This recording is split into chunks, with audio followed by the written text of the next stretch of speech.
Because of the informal atmosphere in U.S. classrooms, many international students think that professors and students are friends, but that's not the case. Again, we do have a very professional approach in the classroom. We're not friends with our students. We treat our students as, again,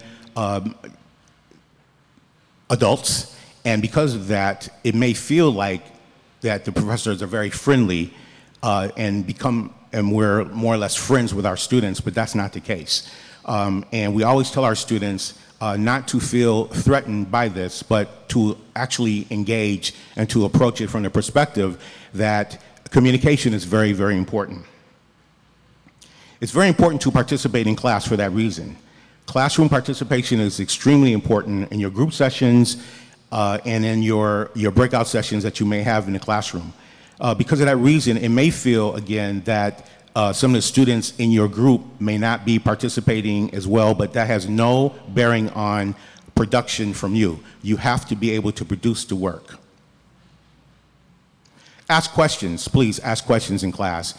Most professors really want you and will encourage you to ask questions, and if they find that you're in the classroom not asking questions, they'll actually ask you questions and to make sure that you are engaged, to make sure that you're paying attention, and to make sure that you're concentrating on the work.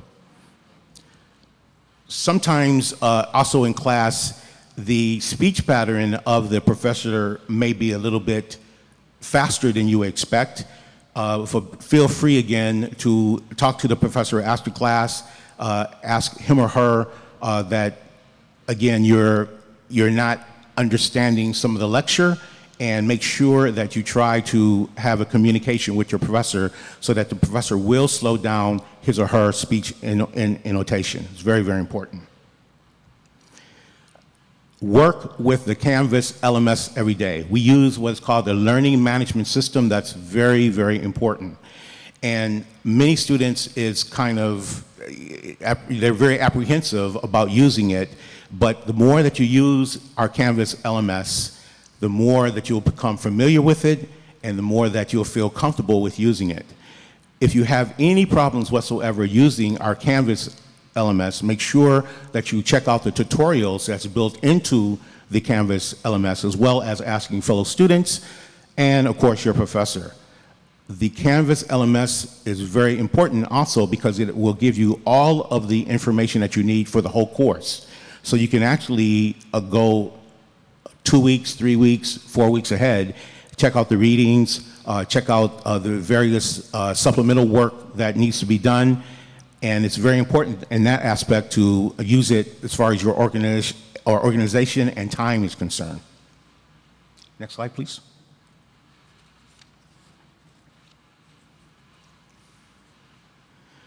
Now, most U.S. professors speak at a normal speed for native speakers. That normal speed for native speakers may be a lot faster than you're used to. And because of that reason, U.S. professors expect that all students will understand the lecture. U.S. students also are used to speaking with not used to speaking with international students, so their intonation and their speed of delivery will also be much more I would say, inclined to a native speaker speed, which may be a little bit faster than you're used to hearing. Both professors and students have U.S. regional accents as well. You will find here at the University of New Haven, we have professors from not only from different parts of the United States, but from all over the world. Because of that reason, you're going to find different regional accents. Of course, where you're from, you also have various regional accents as well. So that's not something that's just particular here in our U.S. universities. What makes it unique here is that we also have international faculty, which has regional aspects of their language delivery as well. Again, do not feel intimidated to go up to a professor and ask questions, to ask for extra help. It's not shameful. I know in a lot of international educational settings, asking for help is considered, well, you don't want to be ashamed about that. But here in the United States, we encourage it. We want you to seek help. We want you to go and seek out our various departments for help. Academic textbooks are also geared towards native speakers.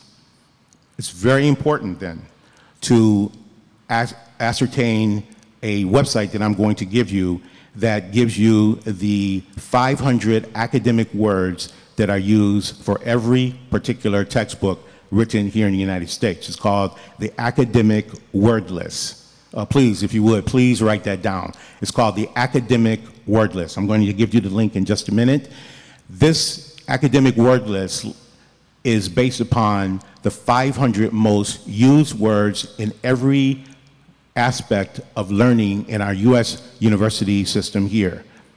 The Academic Word List encompasses all the words from all of the disciplines, and if you read and understand and practice these words, you will have a very easy time reading from a U.S. textbook. Across the board. It's not just for one discipline, it's for engineering, mathematics, healthcare, business, all of the disciplines. These 500 words from the Academic Word List encompass all of the disciplines. Next slide, please. Are we? Yeah, perfect. Okay. And I'll be getting back to the Academic Word List in just a minute. Lectures. You may ask your university professor to record their lecture with your mobile phone. Please ask first, though. More than likely, most professors will be just okay with it. You don't even have to worry. Just ask them. Do not record before asking them, because we do have laws here in the United States that prohibit that. So if you get permission to record the lecture, feel free to record the lecture in class. If the professor decides not to give you permission to record the lecture, he or she may have a recording of the lecture. Now we're trying to get more and more into that, where the professors are actually recording lectures that you can listen to after class. So make sure that if you miss something during class or that you're not sure about the lecture, that you go back and listen to the lecture again. It's a really good way also to increase your listening comprehension. It's very, very good to do that, because what you're doing is you're getting used to your particular professor's intonation, speed of delivery, and of course, word usage, which is one of the primary aspects of problems that international students have in U.S. university classrooms, is not understanding the lectures. It's very, very important. You may understand the content, but if the particular professor has a way of delivering information that's very exacting, then you must understand the lecture. And so utilize the recording aspect in your classroom and or the record of the lecture after class. During group work with other students, please let your fellow students know when something needs to be explained again. Again, it's very important because of the group dynamics, all of you have to take equal parts in the group work. Because of that reason, you cannot pretend that you understand, because it's really going to affect not only your grade, but the grades of the others in the group. So it's very important then that you try your best to communicate with your group members, ask them about the task at hand, what are your expectations, what do they expect of you, what you expect of them, and communicate as much as possible. It's also a very nice way to make friends in classroom as well. When your fellow students know that they can depend on you and that they realize that you are trying your best, they will try their very best as well, in more cases than not. In many countries around the world, people have regional speech dialects. Again, don't feel threatened by a different dialect. Again, you have to just make sure that you communicate with your professor or with students in the classroom that you don't understand, or that can you explain something more thoroughly, or ask questions about the content material itself. Sometimes in class, I know that it feels kind of shameful to ask a question that maybe you think that everyone knows, but as a professor here at the university, I always tell my students, there is no bad question. All questions are good. So feel free to ask questions as much as possible. Now, getting back to the International Word List, the academic word list, this is a website for the International Word List. We also have it on our Academic English Preparatory Program website. Please use it as much as possible. It's very, very easy to use. The words are broken into groups.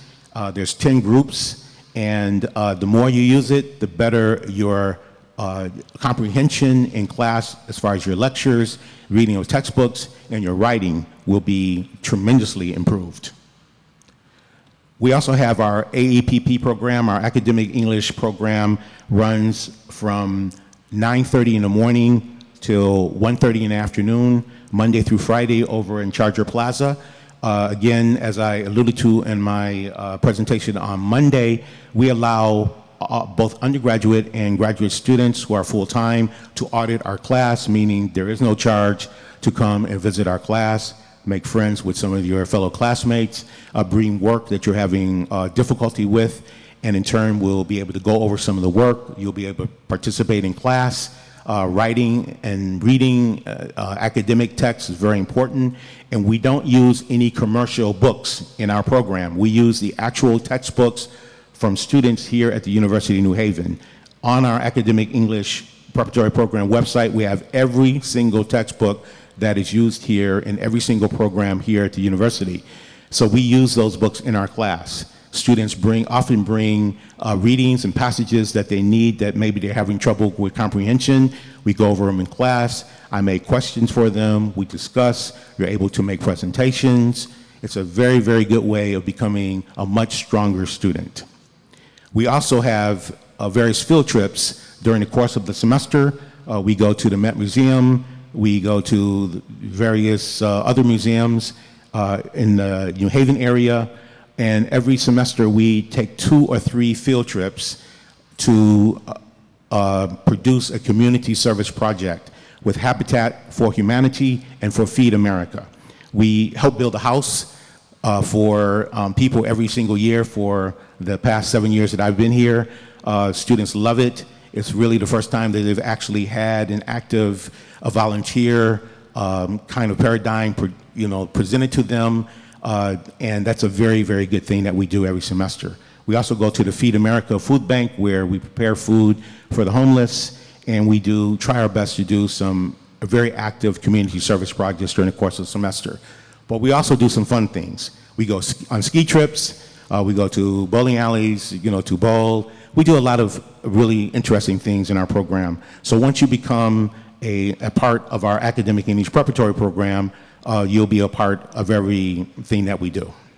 Next slide, please.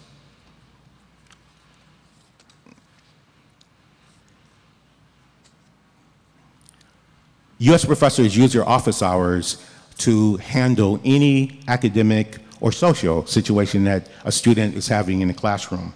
We also use it to enhance student learning and to discuss any issues that students are having. Please go to see your professors. I cannot encourage you enough to do this. Don't wait till the midterm or to when you're having a problem to go see your semester. That is the worst time to go. Professors really don't like that. We really don't. And we don't like it just because we want you to feel as though that you can come to us with any kind of problem or for any kind of communication that you want with us. We don't want just to hear when you have problems, but we also want to really hear how the class is going, how you're doing in class, ask questions about the material. We are specialists in our area, and so we can help you really to become more proficient in your academic area. But we need to have you in our office during office hours to do so. Now, we also have Zoom hours where students can go to Zoom sessions as well. So make sure when you go to read the syllabus, which I'm going to talk about in just a minute, that you determine what time the professor's hours are available, make appointments, and just don't go once. Believe me, it will definitely help your academic career here at the University of New Haven if you utilize professor's office hours proficiently. The syllabus is the most important communication document that you'll have other than, of course, your textbook and your mouth to your professor. The syllabus will run from the very first day of class all the way to the end of the semester. Try to stay at least a week or two ahead of your classroom work on your syllabus.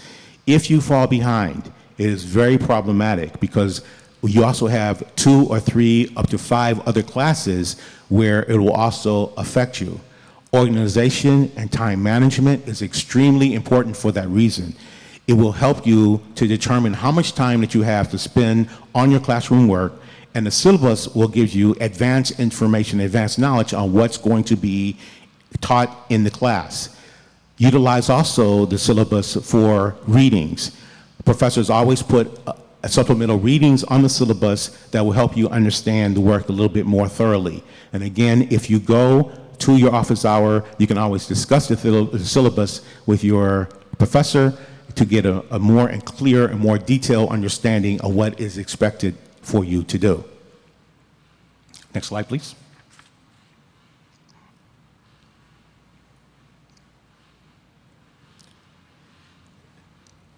Now, I've gone over the office hour and I've gone over the syllabus. I'd like to talk a little bit more about time management at this time. Time management is one of the most important aspects of being a student. You must organize your time. You should spend at least the equivalent of 1 to 2 hours per class per day studying, realistically, if not more, as a minimum. Because of that reason, time management is extremely important. If you manage your time, you will not find yourself in a position where you are not delivering your classroom's assignments on time. On the syllabus, as well as on the Canvas, you will get points taken away for delivering your homework assignments late. You also will get points taken away if you don't participate. You will also get point deductions if you don't do the assignment correctly based upon the syllabus. So that's why the syllabus is extremely important. Please read it and please understand the assignment before you begin. Time management, again, make sure you spend time studying and paying attention to what your homework assignments and what your group projects are on a day-by-day basis. Now, a lot of international students are used to being able to repeat a class again and again. But here at the University of New Haven, if you're in a situation where academically that you get on academic probation during the first semester, you don't really have another choice but to bring your GPA up, or you will lose your spot here at the university. You will not be able to repeat a class again and again and again. So I cannot repeat it more than enough to make sure that you stay ahead, that you stay on task, and you organize your time, and that you don't fall behind in your academic work. Next slide, please. Be positive and make friends. Make friends outside of your national group. It's very, very nice to do so. We are actually more similar than we are different. The only way to find out about other people is to ask questions and to say hello, or namaste, or nihama, or assalamu alaikum, or the many very aspects of how you can say hello, but hello is a very nice thing to do with your fellow students. Join student groups. Join other students' group other than your own student group. You can do that here at the University of New Haven. We have the Indian Student Association, we have the African Student Association, and many of those students have joined the Black Student Association, the Chinese students. I mean, it's okay. It's no problem. The more you learn about your fellow students, the more you learn about others' culture, the better your university experience will be. The Writing Center, the Center for Learning Resources, and again, the Academic English Preparatory Program are just excellent resources on campus for you to use and utilize.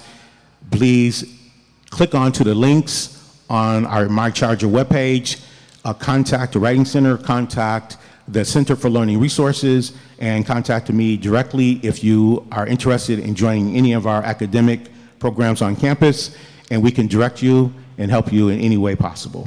Thank you very much for your time.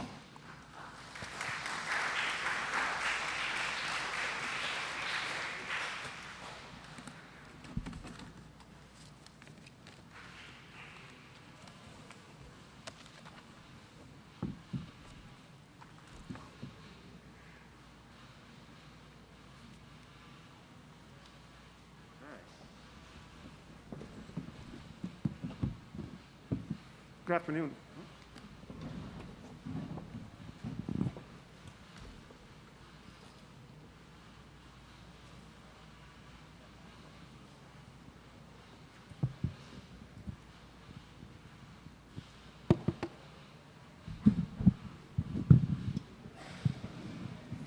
Okay, we're going to go old school here with the wire. Good afternoon, everyone. I'm going to spend the last 20 minutes of our session talking to you a little bit about academic integrity. And in my 15 years here of working at the university, I find that this is an especially important topic for international students because expectations for academic integrity are very different in the US than they are around the world. My name is Rick Baker. I serve as Senior Associate Dean of Students. My office is in the top floor of Bartels Hall. And if you ever have an issue or a question about any of the topics you've been hearing during our welcome orientation, please feel free to drop me a line or stop by my office. So, why is this not moving? Okay. So at the university, we value 6 main topics. They're combined in our Charter Compact, and what the Charter Compact does is it communicates to everybody in the university community what our shared values are. And those 6 topics include excellence, responsibility, respect, understanding, integrity, which is what we're talking about now, and service, okay? So we expect that our students will behave and engage with our campus community with these 6 topics in mind. And with that, the university has what's called the Student Code of Conduct. This is located in our student handbook, which is located online. The website's very easy. It's newhaven.edu/student handbook. And that has all of our 30 different behaviors that are prohibited. It used to be 29, we added a new one. And one of those key aspects is the academic integrity policy. Okay, and that's really what I'm going to focus on today. Okay, so our academic integrity policy has 5 main components that I'm going to go over. Okay, and they include cheating, collaboration, collusion, plagiarism, which is one of the issues that some international students typically face, fabrication, or facilitating academic dishonesty. And I'm going to go through each one of these, define it for you, give some examples of how that plays out in students' academic lives, and then at the very end, I will go through some tips, and I'll be happy to answer any questions that you have. Okay?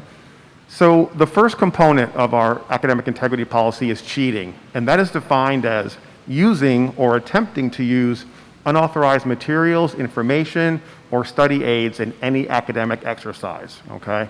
So some of the ways that students have gotten on a violation for cheating is using electronic devices during an exam, right, in the classroom, using your phone. Many faculty members will have restrictions on whether your phone can even be out during an examination or a test in class. So make sure that you're always asking those questions.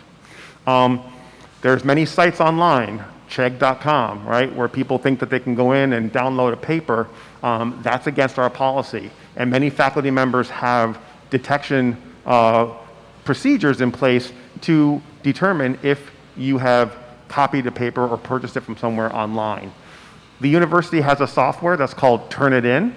And for any of you that know what that is, it's basically a giant database that colleges around the country use. And so every paper that you submit can go through this Turnitin process, and it will tell you how similar your paper is to internet sources or to other students, okay? So make sure when you're doing your academic work, you're using your original work yourself, okay? Another aspect of cheating is using another's work and handing it in as your own, okay? So main thing though is check with your faculty members about using phones during your class, okay? That's very, very important. We have students that run into that problem each year. Okay. The next portion of our academic integrity policy talks about collaboration or collusion. And especially in this virtual environment that we've operated in over the last year, students have found themselves violating this policy at the university.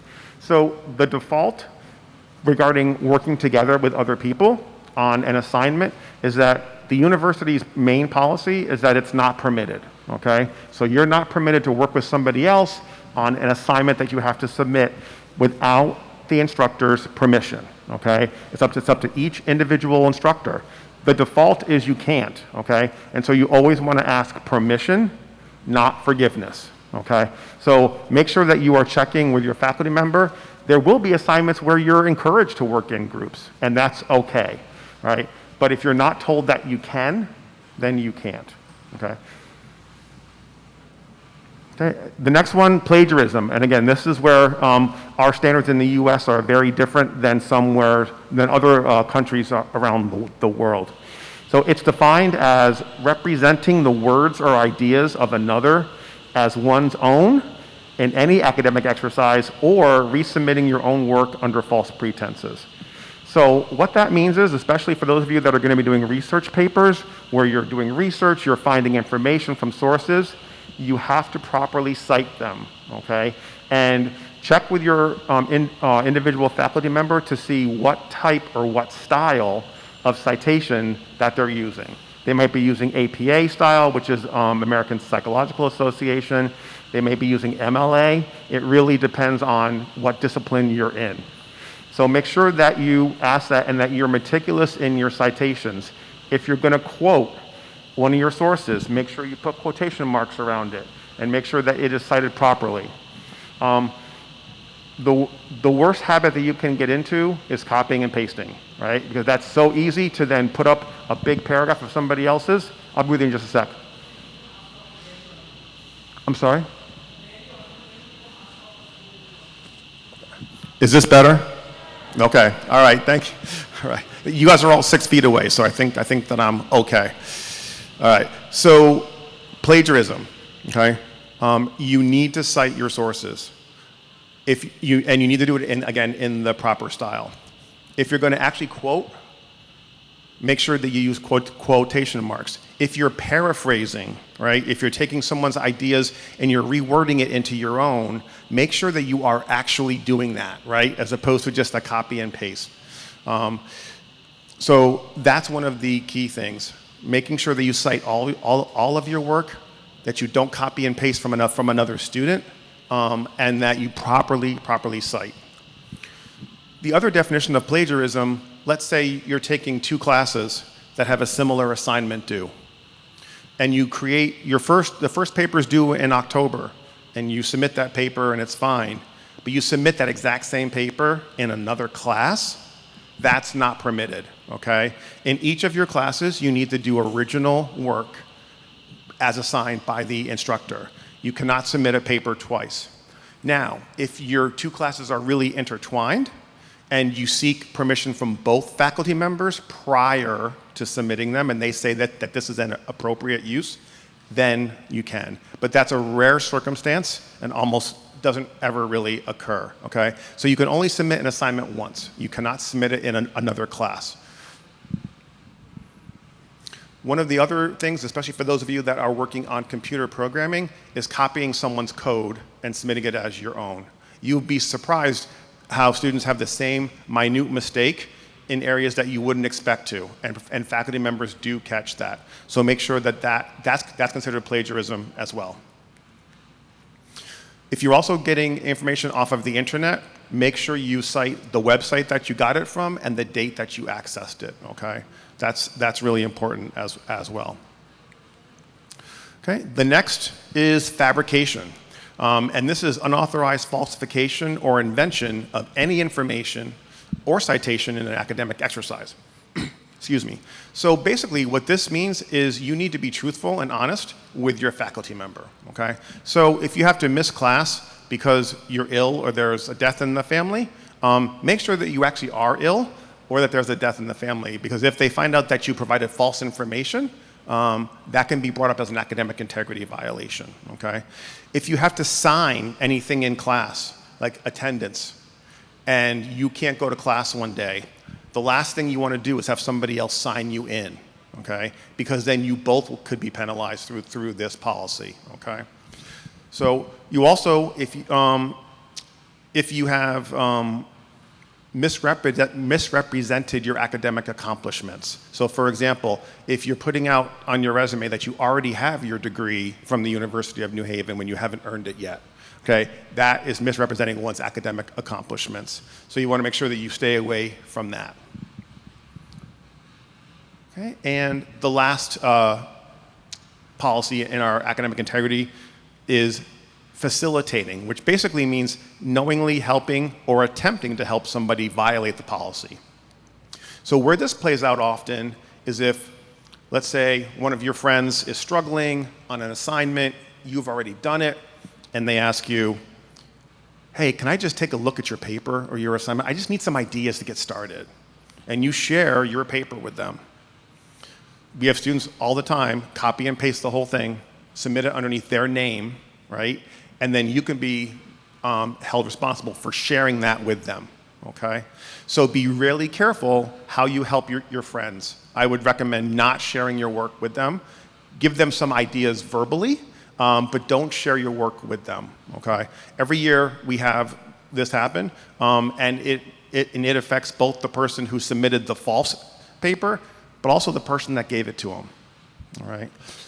So the other way that people can violate this policy is placing another person's work on the internet without their permission for academic gain. All right, so we're going to kind of wind down this session with talking about some tips to avoid academic integrity violations. Okay, always ask permission from your instructor before collaborating with another student. All right, again, always, always, always. Don't share your work with others, even if they indicate that they are looking for just ideas. Okay? The importance of citation.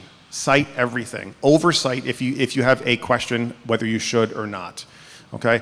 And also, again, consult with your faculty member on what citation style the course requires. As Professor Lutalo mentioned, we do have a writing center on campus, and you can always go to the writing center, have somebody take a look at your paper, and make sure that you're using the citations correctly. One of the key situations that brings about academic integrity violations is procrastination. Students don't necessarily keep up with their syllabus. All of a sudden, they look and a major paper is due tomorrow. You panic and you find one on the internet or you ask your friend for theirs, okay? So avoid procrastination. Getting behind in your coursework is a key factor in students who actually then panic and make a bad choice to submit something that they didn't do rather than take the consequences of not completing it. If you find yourself in that situation and you're coming up on something that's due and you're not prepared, it doesn't hurt to ask your faculty member for an extension. Right? They may or may not grant it, but that's always better than attempting to cheat where you could end up getting an F in the entire class. Okay? And then as I mentioned before, avoid the copy and paste trap. Okay, so I talked a lot about our policies and I wanted to give you some opportunities if there's any questions regarding the academic integrity policy, if there's any questions for what Professor Lutalo spoke about. We have about 5 or 7 minutes and we can answer any questions that you may have. Yes? Okay, so the question is, can you cite? Yes, the question is, can you cite the link to a website? Yes, there's actually guides in your citation style that show you how to properly cite a website. Typically, you have to put the entire URL, the title of what the article was, and then also the day that you accessed it, okay? Because sometimes, as we all know, websites are dynamic and they may change from day to day, okay? Yep, excellent question. Others? Sure.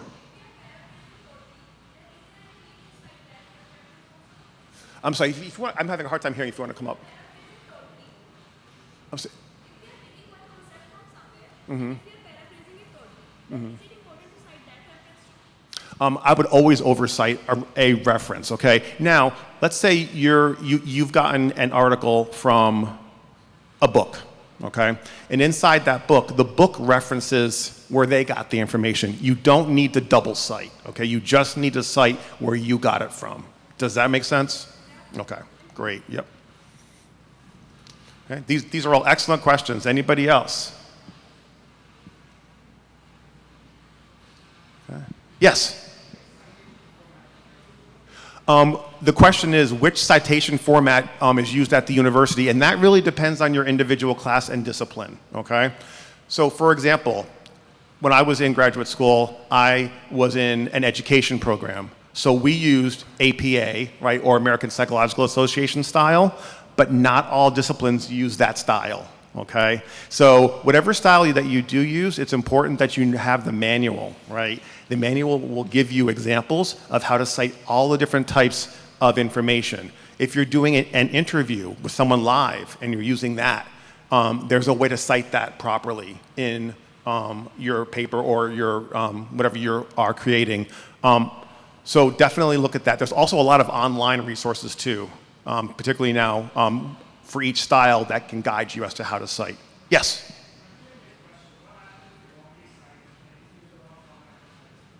Okay, so I heard you say, what happens if you only cite? Okay, so the question is, what happens if you use the wrong format? That's really up to the individual instructor, okay? And that's why it's really important to ask that clarifying question, like Dr. Latala was saying. Always ask questions of your faculty member. They want you to ask questions. So don't assume that you're going to be using one style or another because you used it in a different class. Okay? So that's really up to the individual instructor. They may look at that as an educational moment for you and let you redo it. Other faculty members might be upset that you didn't pay attention and put it through as a violation, which you don't want to have. Okay? Yes. I'm sorry. I'm having a hard time hearing. I'm sorry. Let me. Can you come up front?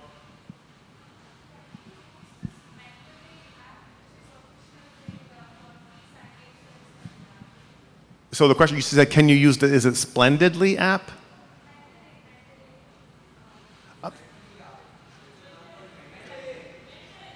Is it for like translations and stuff? The app, is that what you're talking about?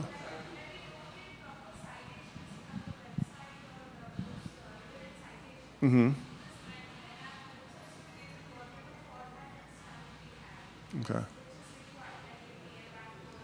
Mm-hmm. So the question is, and again, I'm sure I didn't hear the app name, but the question is, can you use an app to assist you with this citation process? I would check with your faculty member just to be sure, okay? Because some faculty members might have specific formats where they want you to get your information from, right? It might be a website that the style puts out, right? They may be fine with the app. That's a great question to ask your individual faculty member, okay? Thank you. And again, I'm sorry, it's really echoey in here, and with masks on, it's really hard to hear. Yes?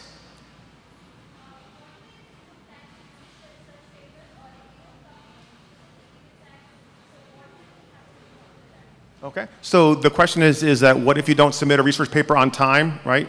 Okay, so that's the thing that you're going to want to keep track of in your syllabus, right, when things are due, and definitely use some time management to hopefully avoid that, okay? But if you come up on a situation, let's say, you've had a medical issue and you are unavailable to work for a week or two and that's put you behind, the earlier you can communicate that to your faculty member and ask for an extension, the better chance that you might have of getting that, okay? Again, it's up to the individual faculty member. In the US, faculty members hold a lot of academic freedom. And so they make decisions in their courses, and that should all be outlined in their syllabus, all right? But in general, especially if you have a medical issue and you communicate it in advance, right, of the due date, people are sometimes flexible and will allow you an extension, okay? Right? Yes? Thank you.